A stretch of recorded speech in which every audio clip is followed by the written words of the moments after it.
Hi friends, welcome to Mann vaasam channel. இன்னைக்கு நம்ம சேனல்ல பார்க்க போற ரெசிபி எக் ஃப்ரை தாங்க.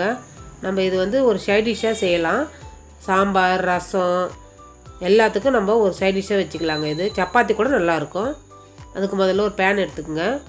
கேஸ் ஆன் பண்ணிட்டு 2 டீஸ்பூன் சோம்பு சேர்த்துக்கங்க. அது கூடவே 1 டீஸ்பூன் ஜீரகம் சேர்த்துங்க. இது எண்ணெய் சேர்க்காம அப்படியே வறுக்கணும். இதை நம்ம வறுத்து பொடி பண்ண போகிறோங்க. அதுக்கு தான் இந்த மாதிரி பொடி பண்ணி சேர்த்திங்கன்னா நல்லா ருசியாக இருக்குங்க. அவ்வளோதான், இந்த அளவுக்கு வந்தது எடுத்துருங்க. அதே பேனில் 1 டேபிள் ஸ்பூன் அளவுக்கு எண்ணெய் சேர்த்துக்குங்க. இதுக்கு கொஞ்சம் தாங்க எண்ணெய் தேவைப்படும். எண்ணெய் காஞ்சதும் ஒரு சின்ன வெங்காயம் பொரியாக நறுக்கி வச்சுருக்கேங்க, அதையும் சேர்த்துக்கலாம். அது கூடவே 2 பச்சை மிளகா அதையும் பொடியாக நறுக்கி வச்சுருக்கேன், அதையும் சேர்த்துக்கலாம். ரெண்டுத்தையும் ஒன்று சேர வதக்கி விடுங்க.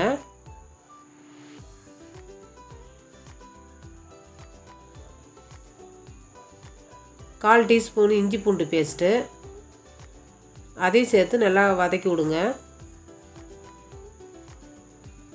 தக்காளி அரைச்சி வச்சுருக்கேங்க, 2 டேபிள் ஸ்பூன் சேர்த்துக்கலாம். இந்த மாதிரி அரைச்சி சேர்த்திங்கன்னா நம்ம ஃப்ரை பண்ணும்போது அதில் நல்லா ஒட்டி இருக்கும் மசாலா.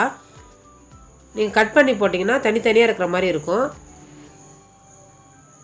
அதுக்கு தான் இந்த மாதிரி தக்காளியை அரைச்சி போடுறோம். நம்ம இதுக்கு தேவையான உப்பு, 1/4 டீஸ்பூன் மஞ்சத்தூள்,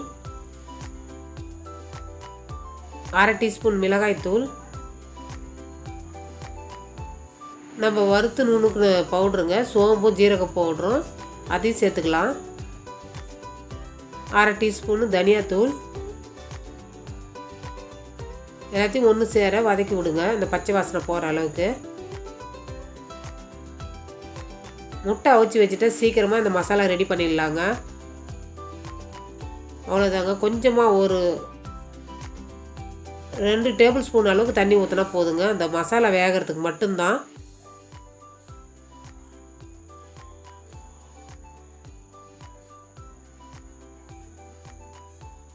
எல்லாத்தையும் கலக்கி விட்டுட்டு ஒரு 2 நிமிஷம் கொதிக்க விடுங்க, சிம்மில் வச்சுட்டு மூடி போட்டு.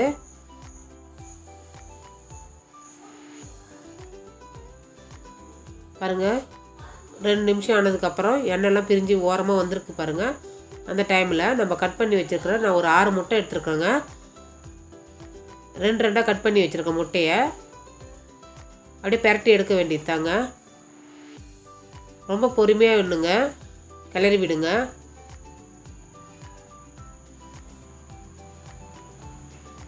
கூடவே கொஞ்சமாக மிளகு பொடி சேர்த்துக்கிறேங்க. மிளகு பொடி சேர்க்கும்போது லாஸ்ட்டில் சேருங்க, இல்லைன்னா கசப்பு தன்மை வந்துடும். கூடவே கருவேப்பிலை கொத்தமல்லி சேர்த்து லைட்டாக கிளறி விட்டுருங்க. அவ்வளோதாங்க, எக் ஃப்ரை ரெடி ஆயிடுச்சு. இந்த ரெசிபி பிடிச்சிங்கன்னா மண் வாசம் சேனலை லைக் பண்ணுங்கள், ஷேர் பண்ணுங்கள், கமெண்ட் பண்ணுங்கள், சப்ஸ்கிரைப் பண்ணுங்கள். தேங்க்யூ.